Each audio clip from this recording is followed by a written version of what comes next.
Her only reply was, all I could see was hopelessness. Her clouded vision, it kept her from her victory. 2 months later, she attempted it again. And again, a thick fog came down upon her, but she made it. She said she kept envisioning in her head the shoreline. She made it 2 more times after that as well. My question is, how about us? The challenges that we face in life, how do we view them?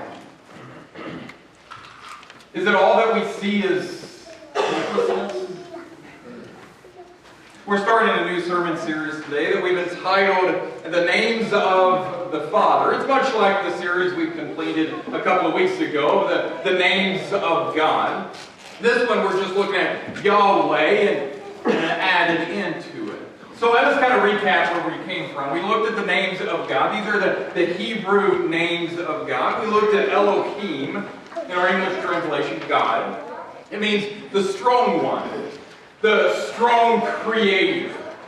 We looked at Yahweh, which is the relational God, the self-existing one. I am who I am. Yahweh is God's personal name. We looked at Adonai, which means Lord. He is the master and owner of all. And we said if we want to experience God's power, the Elohim, we must form a relationship with Him, Yahweh, and we must submit to His authority, the Adonai. Today we want to look at Yahweh Tsaba. The story can be found in 1 Samuel chapter 17. It's a story that many of us know well. It's David and Goliath. So in 1 Samuel 17, starting with verse 4, we read this. And there came out from the camp of the Philistines a champion named Goliath of Gath, whose height was 6 cubits and a span. He had a helmet of bronze on his head, and he was armed with a coat of mail, and the weight of the coat was 5,000 shekels of bronze. And he had bronze armor on his legs, and a javelin of bronze slung between his shoulders. The shaft of his spear was like a weaver's beam, and his spear head weighed 600 shekels of iron. And his shield bearer went before him. Now imagine this man. Goliath, this giant, he comes out from the army of the Philistines. He's somewhere around 9.5 feet tall. His armor weighs about 200 pounds. The head of his spear alone weighs about 15 pounds. He's a giant, massive man who comes out. And they become fearful. They focus on his size. They focus on their hopelessness, their helplessness. My question is, what giants do we face in this life? Now, I don't want to moralize this text and pull it all down to, well, if you just have faith like David, then you're going to be okay. Because let's be real. Giants are real in our life. And they terrify us. They fill us with hopelessness. So what is your giant? Is it depression? For many, depression, especially during the winter season, is just kryptonite. It fills us with dread. It fills us with hopelessness, that there's no light at the end of the tunnel. For some of us, that is our biggest giant, myself included. Or how about anxiety? One of my biggest. I know we've talked before, one of my biggest fears is public speaking, and you told me, and thank you, that I make it look like I'm calm and collective up here, but the truth of the matter is, every second that I'm behind this pulpit is every second I've resisted not running out that front door. It's a big giant of mine. It's terrifying. Maybe yours is an addiction. You tried to beat it, you tried to face it head on, but you fell in it. You start to feel hopeless and helpless. Maybe it's fear.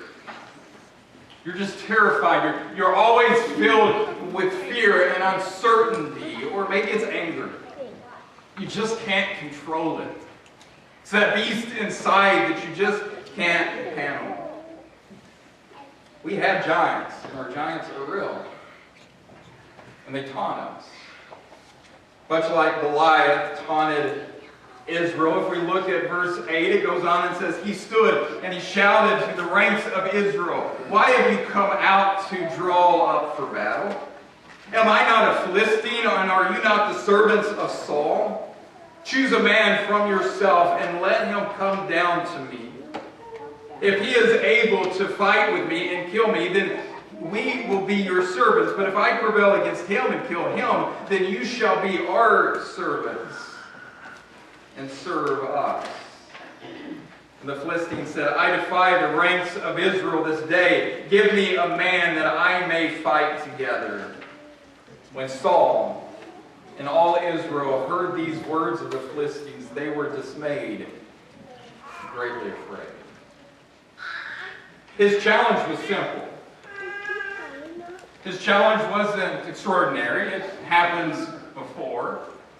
Of having an army's greatest warrior come out and the other army's greatest warrior, and those two fight it out. Instead of many deaths, you only have one. So he says, I, the greatest warrior of the Philistines, I will fight. Now you send out your best. Best of the best. He taunts them. In his head, at least, he knows who's going to win. He thinks he's the strongest, the most capable, and he lets them know that. Our giants taunt us as well. What do they shout? Maybe they shout that you're not qualified. You're not good enough. You can't save your marriage. You can't stop those vices. You can't shake your past. It'll always be there. You don't have a future really to look forward to. Your life is just a mistake. What is it that our giants shout to us? That taunt us? That fills us with dread? That fills us with hopelessness? That fills us as if we're covered in a fog and we just can't see beyond it? What is it taunting us? Israel's response is much like ours. They were fearful. They were scared. They focused more on the strength of Goliath and focused on their weakness than they focused on anything else. They were afraid. They were dismayed. They were scared. And then comes David. Let me introduce you to David. We read about him a couple of chapters before. David is the youngest son of Jesse. When Samuel comes to anoint one of Jesse's sons the next king, Jesse himself don't even think to go get his youngest son David. I mean, David's older brothers, they're stronger. They're more capable. They would be better equipped to be the next king than the run of the litter of David. Let's just have him out in the field just tending the sheep. Let him not even come in when Samuel's here. But as we know, the scripture says, for the Lord sees not as man sees. Man looks on the outward appearance, but the Lord looks on the heart.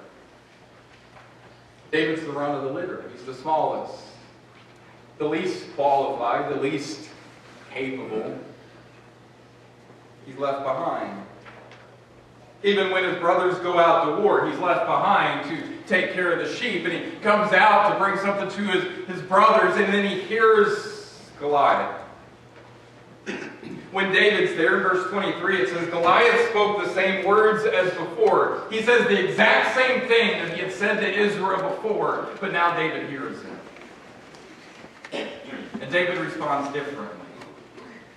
Here's David's response in In verse 26, it says, "And David said to the men who stood by him, 'What shall be done for the man who kills this Philistine and takes away the reproach from Israel? For who is this uncircumcised Philistine that should deny the arm or defy the armies of the living God?'" David, the runt of the litter, the weakest in his family, the most unqualified, says, what should happen to the man who kills this giant? This uncircumcised Philistine. Do you notice what he focuses on?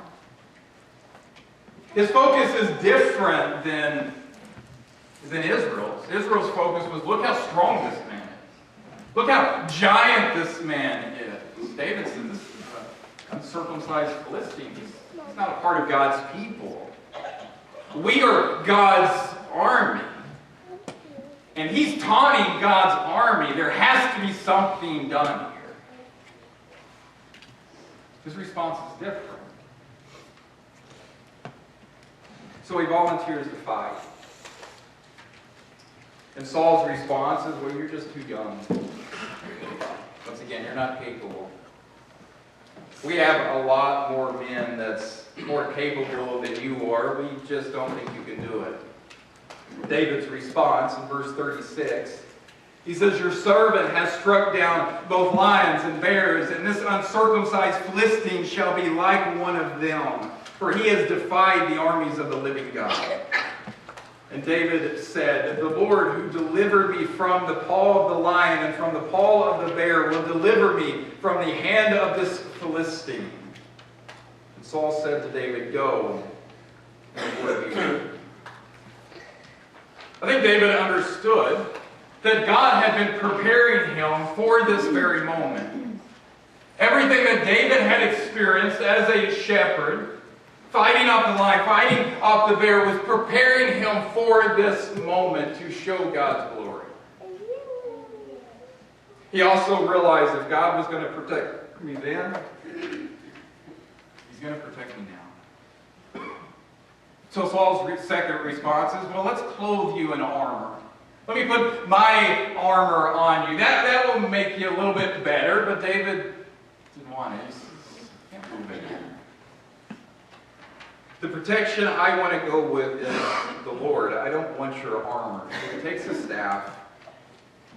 He picks up 5 smooth stones, and he approaches. And Goliath begins to curse David. He says, "Am I a dog that you come at me with sticks and stones?"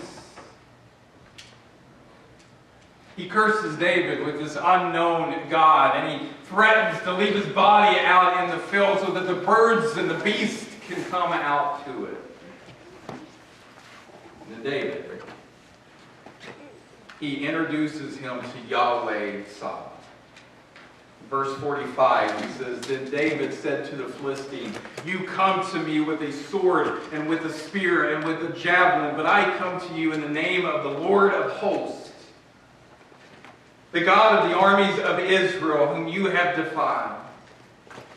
This day the Lord will deliver you into my hand, and I will strike you down and cut off your head, and I will give the bodies of the host of the Philistines this day to the birds of the air and to the wild beasts of the earth, that all the earth may know that there is a God in Israel, and that all this assembly may know that the Lord saves not with sword and spear.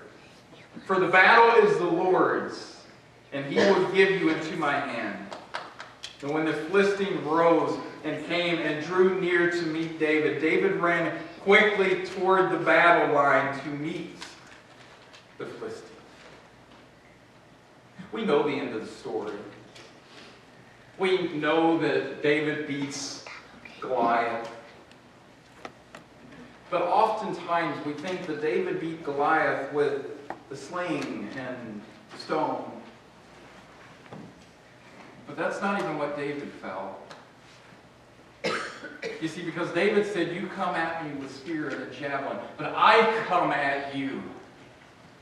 I come at you in the name of the Lord of hosts." in Hebrew. I come at you with Yahweh Tsaba. That's how I fight this battle. Not with my sword, not with my sling, not with my stone. I fight you with Yahweh Tsaba. The Lord of hosts. Host here in Hebrew, what it means, Tsaba, it means armies or warrior. The Lord. He is the commander of the heavenly armies. But remember, Yahweh is a personal name. Yahweh is a personal God. I think it could be translated as Yahweh Tsaba as the Lord is my warrior. You see, because David understood that the battle was the Lord's and that he was going to fight the battle. Remember Yahweh. Yahweh is that personal God in Genesis chapter 2 that gets intimately involved in his creation as he forms man from the dust of the ground. Yahweh is the name that he gives to Moses when Moses says, Who am I to tell the people sent me? Yahweh is involved. Yahweh cares.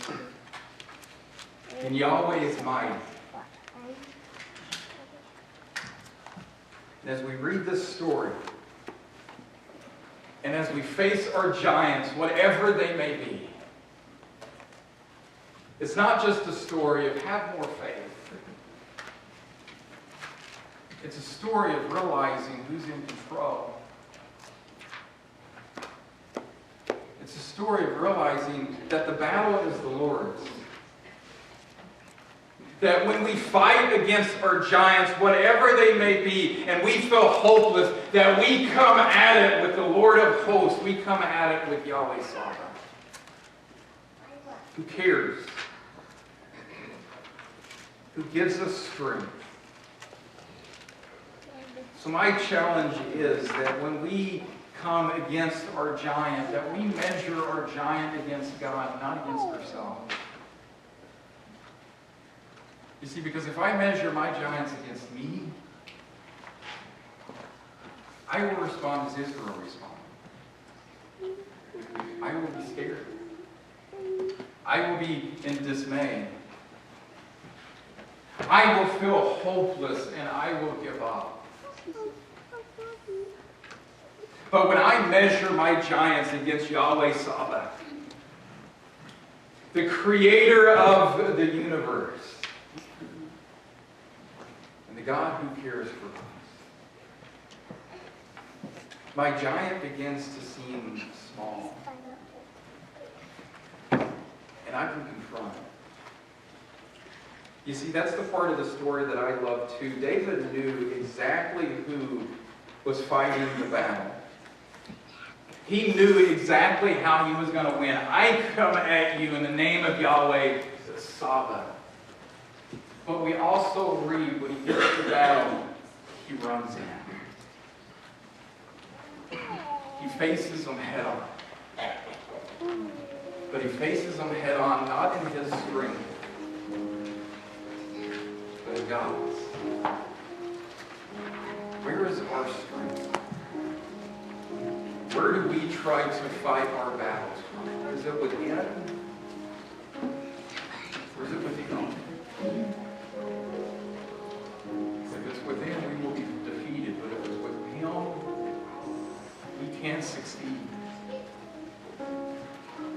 Maybe today you need him. You need his strength. You need Yahweh. A personal God that you can believe. If that's you, you can come now as we stand.